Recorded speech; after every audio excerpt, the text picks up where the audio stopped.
Alrighty, welcome back. Welcome back to the Hacienda's Kitchen. Glad you could join me today.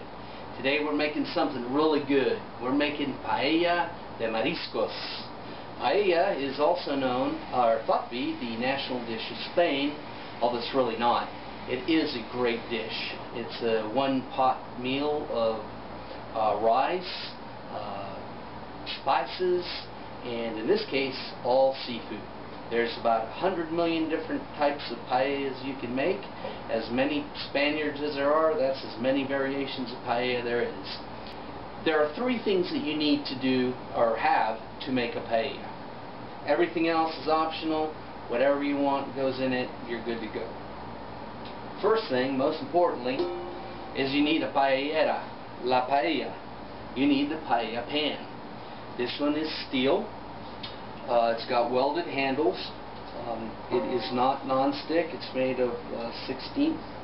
You can buy these online. They're range from very inexpensive to extraordinarily expensive. But the couple things you need to look for if you're going to buy an authentic one is notice the shallow sloping sides. They sell some that have much sharper sides. Those aren't very authentic. You also want to stay away from the non-stick coatings. Because you really can't use those at the high heats that you need to develop the nice bottom crust of the rice that you want. The next item you need is you need calaspara rice. It's a certain kind of rice, calaspara, that is grown only in Spain.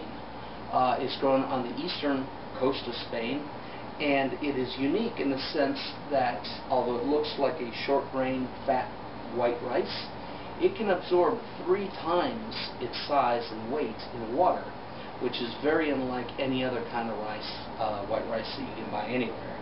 That is one of the keys to paella because you have all the liquids and the broths that come out of the meats and the seafoods that you use, plus the broth that you use to cook it in. You want the rice to get very fat, fluffy, and also be able to have enough moisture that when you get that bottom crust, it's not going to burn. The third item that is a must-have is saffron. You will not have paella without saffron. Saffron will give it that unique golden yellow color as well as that unique flavor, which is almost indescribable. It's spicy, it's kind of citrusy, it's very rich, almost like paprika but not quite, and you need to have it. Other than that, you're good to go. And we are going to use different kinds of seafood in the Paella De Mariscos. I'm going to show you how to make it, and you're going to see the feast at the very end. You're going to love this.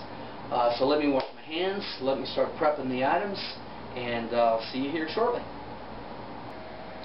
And here we have some of the ingredients for the paella, all prepped.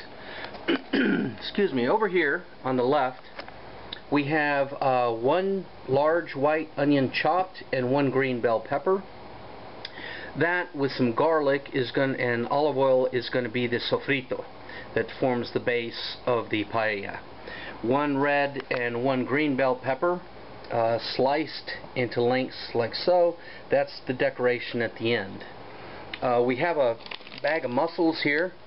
I found a celery heart in the refrigerator, and we're going to chop that up and add that in there for flavor.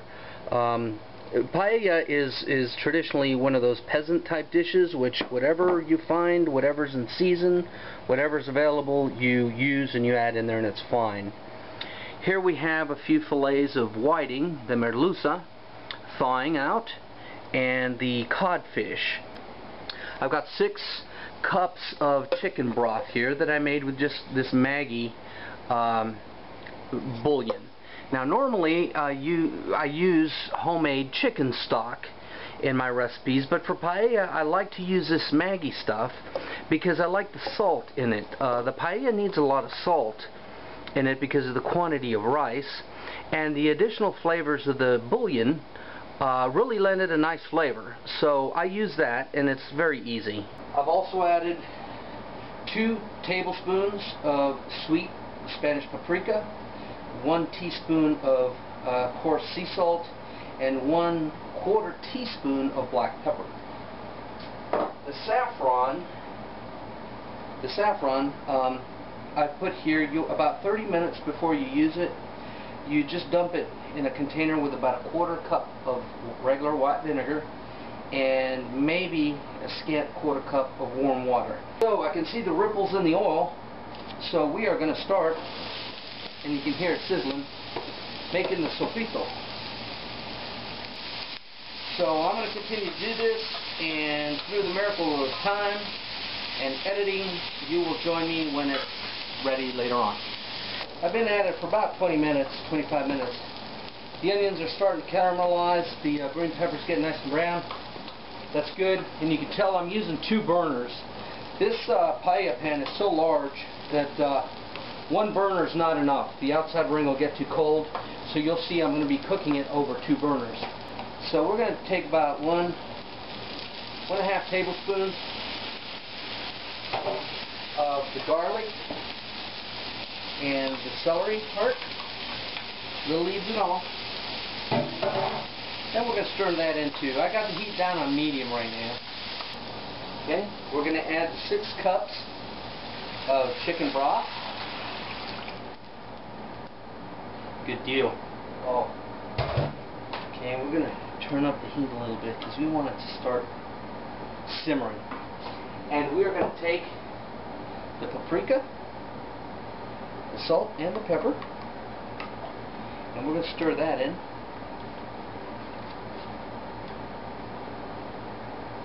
Okay, like such.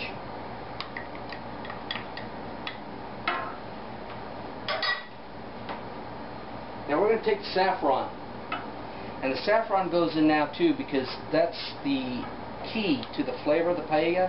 So you want that to be infused everywhere. And you want every little thread, every little pistil out of there, and you want to mix that baby up good.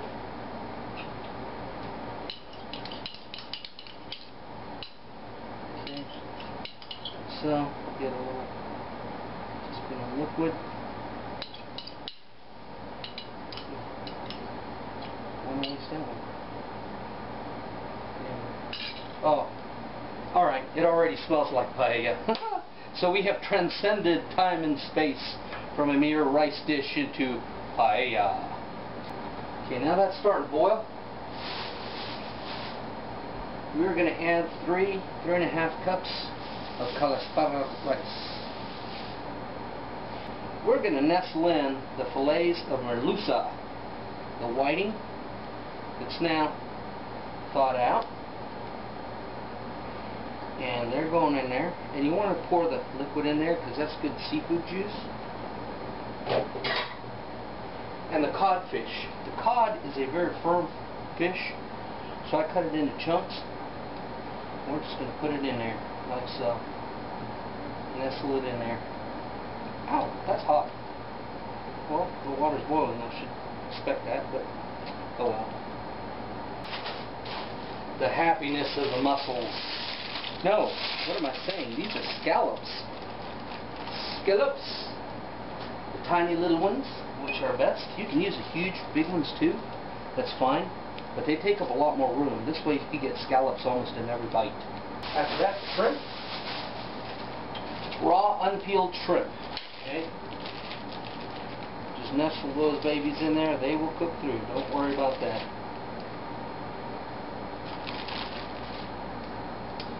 These are delicioso. The mussels, which I couldn't get any fresh ones this year, are already pre-cooked or frozen. I'm going to add them towards the end. They're partially thawed. Oops. Get in there, shrimper. Oh, that water's hot. Okay. That's that. Now we want to decorate this very pretty to have a very nice finished product. And we got that fresh bell pepper that I showed you earlier, and we're going to do something like this in any way you want. Okay. This just cooks up so nice and so tasty. Now I'm going to shunt this over that way. We'll turn down the heat a little bit, and I'll be rotating this around throughout the cooking. So everything will be cooked up nice. A little bit. Okay, so you got the rice simmering, and we're going to cook it there 30-40 minutes until it's done. I'll be adjusting the heat down. And I've just added the mussels. Okay, and here we got a set plate. We got plenty of mussels, we got plenty of rice, and look at this crust. Oh, let me see if I can focus in on that. That is a delicacy. For those of us who like it, it's the brown crusty rice at the bottom. Got plenty of shrimpers, scallops, and fish buried in there. It is time to feast.